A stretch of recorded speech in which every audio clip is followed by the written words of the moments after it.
সেই অনুযায়ী একটা টাইটেল সিলেকশন করতে হবে। আর কিওয়ার্ড, নেক্সটে কিওয়ার্ড। কিওয়ার্ড হচ্ছে এমন একটা শব্দ বা ওয়ার্ড যা সার্চ ইঞ্জিনে র্যাঙ্কিং করানোর জন্য ব্যবহার করা হয়ে থাকে। যে আমার কম্পিউটাররা যে কিওয়ার্ডগুলো ব্যবহার করে, আমিও ওই কিওয়ার্ডগুলো যেভাবে র্যাঙ্কিং করে সেভাবে ওই রকম কিওয়ার্ড নিয়ে আমরা র্যাঙ্কিং করব। ওইটার জন্যই মানে এমন কিওয়ার্ড সিলেকশন করতে হবে যাতে আমার সার্চ ইঞ্জিনে র্যাঙ্কিংটা ভালো থাকে। আউটলাইন জেনারেশন, এটা আমরা যখন মানে এই কিওয়ার্ড সিলেকশনের পর মানে যে বিষয়ের উপরে আমরা লিখতেছি সেই বিষয়ের উপরে এ, যে যে বিষয়গুলো আমরা মেনটেন করে লিখবো সেই বিষয়ই মূলত আউটলাইন। আর কন্টেন্ট, তারপরে আমাদের খেয়াল রাখতে হবে content writing with help chat GPT. আমরা কন্টেন্ট রাইটিং এর ক্ষেত্রে চ্যাট জিপিটি ব্যবহার করে কন্টেন্ট গুলো খুব সহজেই লিখতে পারবো।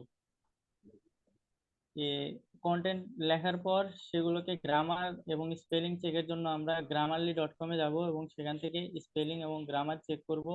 যেগুলো ভুল হয়েছে সেগুলো ঠিক করে নিব এবং ওইখান থেকে সব ঠিক করে আমরা সেটা সেটা ডকুমেন্ট হিসেবে রাখবো এবং সেভ করব এবং সেখান থেকে আমরা আমাদের যে ওয়েবসাইট বা ব্লগে পোস্ট করব সেখানে গিয়ে আমরা সেটা পোস্ট করব। এখানে আমরা অন পেজ এসইও করেছিলাম, অন পেজ এসইও গুলা কি বা অন পেজ এসইও কিভাবে করে?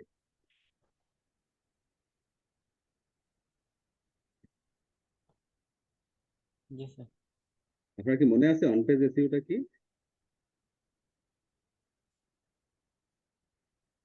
জি স্যার। আমি একটু ধরাই দেই। আপনি যখন আহ, আপনার ফার্স্টে ওয়েবসাইট, হ্যাঁ বলেন। যখন আমরা এসইও করব তখন প্রথমে আমাদের ওয়েবসাইটে যেতে হবে। ওয়েবসাইটে যাওয়ার পর সেকেন্ডে আমাদের পোস্ট অপশনে গিয়ে নিউ পোস্ট অথবা অ্যাড পোস্ট যেটা থাকবে সেটা ক্লিক করতে হবে। তারপর যে টাইটেলটা আছে ওইখানে টাইটেল বক্সে টাইটেলটা দিতে হবে। টাইটেল দেওয়ার পর আমাদের যে ডকুমেন্ট আছে সেটা কপি করে নিয়ে এসে এই পোস্টে পোস্টের ওইখানে পেস্ট করে দিতে হবে। ফাইভ টাইটেল আচ্ছা, টাইটেল হেডলাইন আমরা অন করে দিই। হ্যাঁ, আমরা অন পেজ এসইও করব। বেশ কয়েকটা বিষয় খেয়াল রাখতে হবে। প্রথমে হচ্ছে আমার টাইটেলটা যেন হেডলাইন 1 হিসাবে থাকে, এটা খেয়াল করা। তারপরে আমার যে সেগমেন্ট গুলা থাকবে বা সাবটাইটেল গুলা থাকবে, এই সাবটাইটেল গুলাকে আমরা হেডলাইন 3 অথবা 4 ব্যবহার করব। তারপরে হচ্ছে আমার যদি আরো বেশি কনসেন্ট্রেশন থাকে, তাহলে সাবটাইটেল ওইগুলাকে আমরা হেডলাইন 5 হিসাবে ব্যবহার করতে পারি। তারপরে আমি যেখানে রিলেভেন্ট পিকচার ব্যবহার করব, ওই পিকচারের মধ্যে অল্টার টেক্সট হিসাবে আমার টাইটেলটা ব্যবহার করব।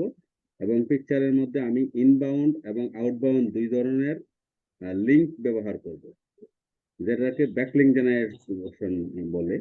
তারপরে আমি ফোকাস কিওয়ার্ডটা, মানে আমার টাইটেলটা ফোকাস কিওয়ার্ডের যেই জায়গাটা আছে ওই জায়গাটায় পেস্ট করে দিব।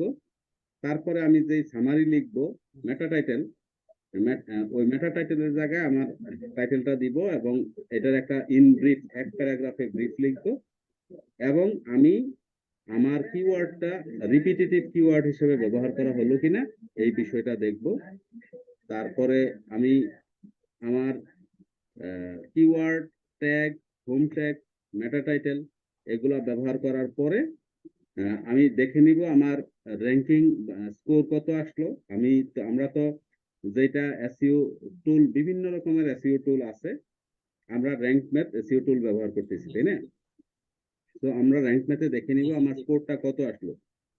স্কোর যদি 80-র উপরে আসে তাহলে ফাইন, আর যদি 80-র নিচে থাকে তাহলে আমরা দেখবো আমরা কি কোন কোন জায়গায় ভুল করেছি। আমরা দেখেছি না নিচে? হ্যাঁ। এই জি স্যার। যদি আমাদের লিঙ্কটা যদি বেশি বড় হয়ে যায়, লিঙ্কটাকে ছোট করতে হবে। আমার কিওয়ার্ডটা যদি আহ, খুব কম রিপিট হয়, কিওয়ার্ডটা রিপিটেশন বাড়িয়ে দিতে হবে। এরকম কিছু যেই রিকমেন্ডেশন গুলা থাকবে, ওই রিকমেন্ডেশন গুলো আমরা ইমপ্লিমেন্ট করলে আমরা আমাদের র্যাঙ্ক ম্যাথ এসইও টুলে দেখবো যে আমাদের এসইও স্কোর 80+ হয়ে গেছে। 80+ হলে তারপরে আমরা এটা পোস্ট করব, কেমন? আচ্ছা, এটা গেল জি আমাদের স্যার। দ্বিতীয় ক্লাস, মানে সেকেন্ড ক্লাস। এবার থার্ড ক্লাসে আমরা কি শিখেছি বলেন তো? Sir third class. হ্যাঁ, স্যার। আপনি যে হোমওয়ার্কটা করেছেন গতদিন, থার্ড ক্লাসে জি আমরা স্যার। শিখেছি আমি কিভাবে আমার কম্পিটিটর কারা কিভাবে জানবো। জি স্যার। তারপরে আইডেন্টিফাই হ্যাঁ বলেন। জি স্যার। প্রথমে কম্পিটিটর কিওয়ার্ড অ্যানালাইসিস। প্রথমে আমার আইডেন্টিফাই কম্পিটিটর। আমার যে কম্পিটিটর আছে তাকে আমার বাছাই করতে হবে বা তাকে চিহ্নিত করতে হবে। নেক্সটে ওয়েবসাইট অ্যানালাইসিস। তার যে ওয়েবসাইট আছে এইটা কেমন ওয়েবসাইট বা তার কন্টেন্ট গুলো কেমন সেগুলো দেখতে হবে। আহ, তার ওয়েবসাইটে কতগুলো ব্যাকলিঙ্ক আছে, ব্যাকলিঙ্ক আছে সেগুলো দেখতে হবে। আহ, তারপরে কিওয়ার্ড কিওয়ার্ড রিসার্চ, অর্থাৎ কিওয়ার্ড সে কতগুলো কিওয়ার্ড ব্যবহার করেছে তার ওয়েবসাইটে কতগুলো আহ, কত ট্রাফিক মাসে আসে।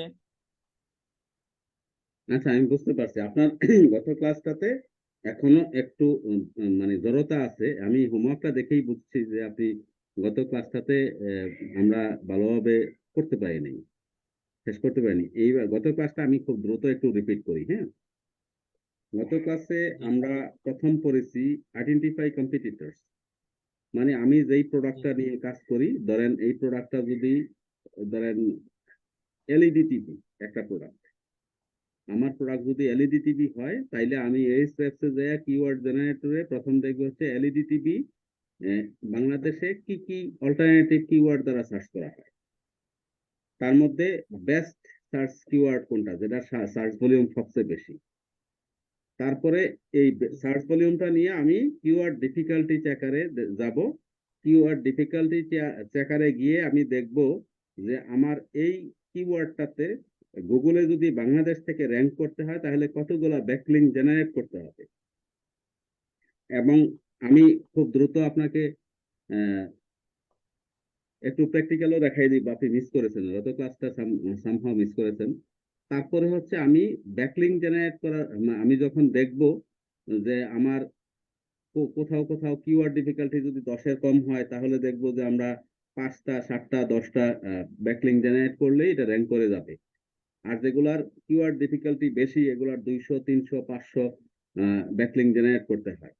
তো এইগুলা দেখেছি আমরা। তারপরে হচ্ছে আমি ওই একই পৃষ্ঠায় দেখেছি আমার এক্সিস্টিং যে কিওয়ার্ড, এই কিওয়ার্ড দিয়ে কারা কারা এখন র্যাঙ্ক করে আছে। তারপরে আমরা দেখেছি যে আমার যারা কি কম্পিটিটর, মানে তারাই তো আমার কম্পিটিটর যারা এক্সিস্টিং র্যাঙ্ক করে আছে। তো আমি কম্পিটিটর অ্যানালাইসিস পার্টে গিয়ে আবার জি স্যার। দেখেছি যে আমার সরি কম্পিটিটরদের ওয়েবসাইট গুলাতে কতগুলা ব্যাকলিঙ্ক জেনারেট করা আছে, কোথায় কোথায় ব্যাকলিঙ্ক গুলা জেনারেট করেছে। আপনি আপনার হোমওয়ার্কে ওই যে কোথায় কোথায় ব্যাকলিঙ্ক গুলা জেনারেট করা আছে এই জায়গাটা মিস করেছেন, আপনি করেন নাই, বুঝছেন? এটাও করতে হবে, না হয়তো আপনি বুঝবেন না।